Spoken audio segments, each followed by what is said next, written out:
नमस्कार, स्वागत है आप सभी का लोकमत हिंदी पर। मैं हूं आपके साथ मेघना सचदेवा।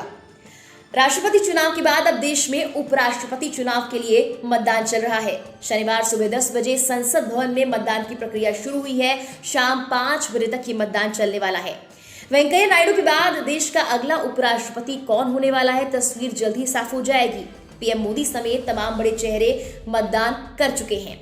एनडीए की तरफ से इस बार जगदीप धनखड़ को उपराष्ट्रपति पद का उम्मीदवार बनाया गया है, जबकि विपक्ष ने मार्गरेट अल्वा पर दांव चला है।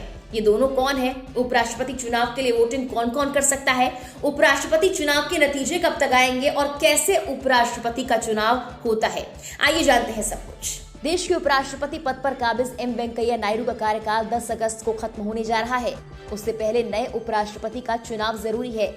बता दें कि उपराष्ट्रपति देश की तीनों सेनाओं के डिप्टी सुप्रीम कमांडर होते हैं, साथ ही राज्यसभा के सभापति होने का दायित्व भी निभाते हैं। एनडीए के उम्मीदवार कौन है? पश्चिम बंगाल के राज्यपाल रहे जगदीप धनखड़ को भाजपा ने सोच समझकर इस बार चुनावी मैदान में उतारा है। Jagdeep Dhankhar Rajasthan high court bar association के प्रेसिडेंट रह चुके हैं। इसके अलावा उन्होंने सुप्रीम कोर्ट में वकालत की है। 2019 में पश्चिम बंगाल के राज्यपाल बनने के बाद से ममता बनर्जी के साथ विवादों को लेकर उनका नाम खूब चर्चा में रहा। साल 2019 में पश्चिम बंगाल के राज्यपाल के तौर पर कार्यभार संभालने के बाद ममता बनर्जी से उनके कई विवाद सामने आए। पश्चिम बंगाल चुनाव के बाद राज्य में हुई राजनीतिक हिंसा के लिए धनखड़ ने सीधे तौर पर ममता सरकार को जिम्मेदार बताया था।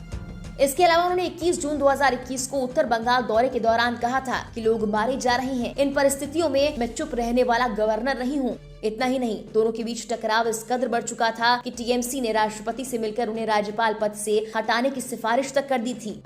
विपक्ष ने मार्गरेट अल्वा को क्यों बनाया उम्मीदवार? विपक्ष की तरफ से राजस्थान और उत्तराखंड की पूर्व राज्यपाल मार्गरेट अल्वा को प्रत्याशी बनाया गया है। मूल रूप से कर्नाटक के मंगलूरु की रहने वाली मार्गरेट अल्वा लंबे वक्त से कांग्रेस की सदस्य हैं। रोमन कैथोलिक परिवार में जन्मी मार्गरेट की उम्र 80 साल हो चुकी है। 1999 में पहली बार अल्वा सांसद चुनी गई थी। इसके बाद लगातार 5 बार उन्होंने लोकसभा का चुनाव जीता। अगले साल यानी 2023 में कर्नाटक में विधानसभा चुनाव होने हैं। अभी कर्नाटक में बीजेपी की सरकार है। भाजपा की इस जीत में पूर्व मुख्यमंत्री BS येदियुरप्पा की भूमिका काफी अहम मानी जाती है। हालांकि अभी येदियुरप्पा किनारे चल रहे हैं। ऐसे में राज्य के अंदर अपनी पकड़ को और मजबूत बनाने के लिए कांग्रेस पूरी कोशिश कर रही है। मार्गरेट अल्वा ईसाई हैं और ऐसे में कर्नाटक में कांग्रेस को इसका फायदा मिल सकता है।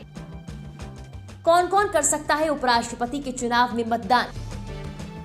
उपराष्ट्रपति के चुनाव में केवल लोकसभा और राज्यसभा के सदस्य वोटिंग करते हैं। राष्ट्रपति चुनाव के उलट इस चुनाव में संसद में निर्वाचित और मनोनीत दोनों तरह के सांसदों को वोट करने का अधिकार होता है।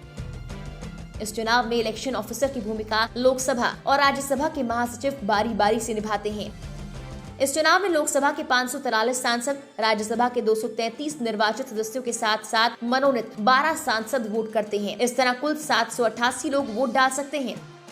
हालांकि मौजूदा वक्त की बात की जाए तो लोकसभा में पूरे 543 सांसद हैं, जबकि राज्यसभा में 5 निर्वाचित सदस्यों की और 7 मनोनीत सांसदों की सीट खाली है। यानी अब इलेक्टोरल कॉलेज में कुल सदस्य संख्या फिलहाल 776 ही है। इस लिहाज से जीत के लिए 389 सांसदों का वोट चाहिए।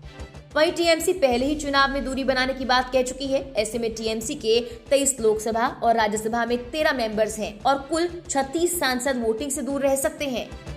मतलब वोटिंग देने वाले सदस्यों की ओवरऑल संख्या 747 रह जाएगी। ऐसे में जीत के लिए सिर्फ 374 वोट ही चाहिए होंगे। वोटों का समीकरण देखें तो बीजेपी अकेले अपने दम पर जगदीप धनखड़ को चुनाव जिताने की स्थिति में है।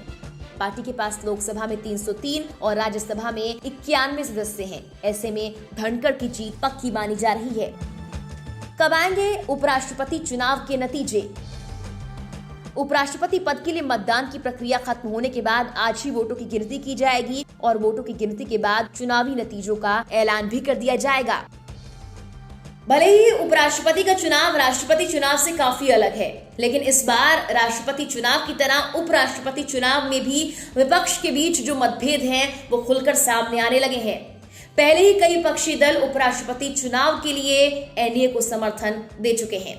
फिलहाल के लिए इस वीडियो में इतना ही। तमाम और खबरों के लिए आप देखते रहिए लोकमत हिंदी। अगर आपको ये वीडियो पसंद आया तो उसको लाइक करना ना भूलें और तमाम ऐसी और खबरों के लिए हमारे चैनल को सब्सक्राइब जरूर कीजिए।